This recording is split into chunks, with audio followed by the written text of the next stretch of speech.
No, no, no, no, no. You can't be out of hot oil. Not now. Don't freak out. Don't freak out. You got this. Your doesn't pay full price. You could do this. Yeah. Yeah, I could do this. Let's go.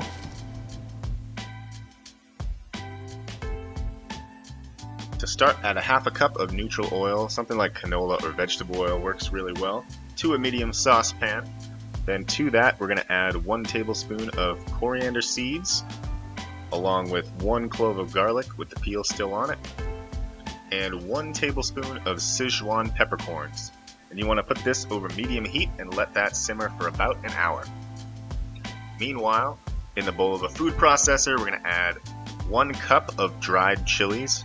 These are Chinese chilies, and then give these about 10 to 20 pulses.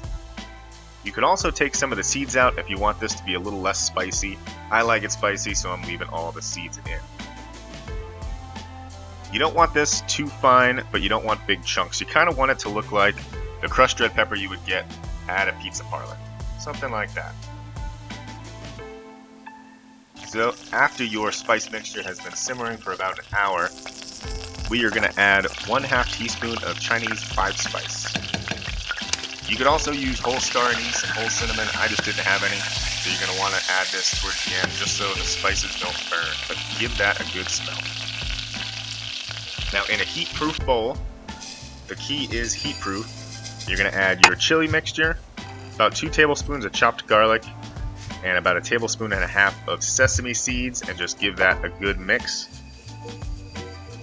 Crank the heat up right after you add those dry spices to the pot, and then be very careful here. You're going to take a strainer and pour all of that hot oil into the chili mixture. This is going to bubble, it's going to steam, it's going to make the most amazing smell you've ever smelled, but just be very careful because it is incredibly hot oil. Let that pool of flavor cool and get to know each other, and then you can season it. So I'm going to add about 1 tablespoon of salt. You can add some sugar if you want to tone down the spice a little bit. Mix that all together. Just give it a quick taste. Oh my god. Yep. Last and final step, just add that mixture to a glass jar and keep this bad boy in the fridge. Put it on everything from eggs to dumplings, fish, chicken, beef, it doesn't matter. It's good on absolutely everything. I promise you, you will never buy hot oil again.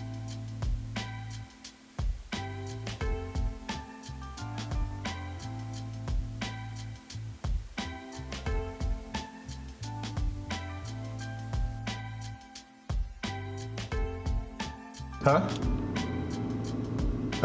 Yeah. Yeah. I think everything's gonna be alright.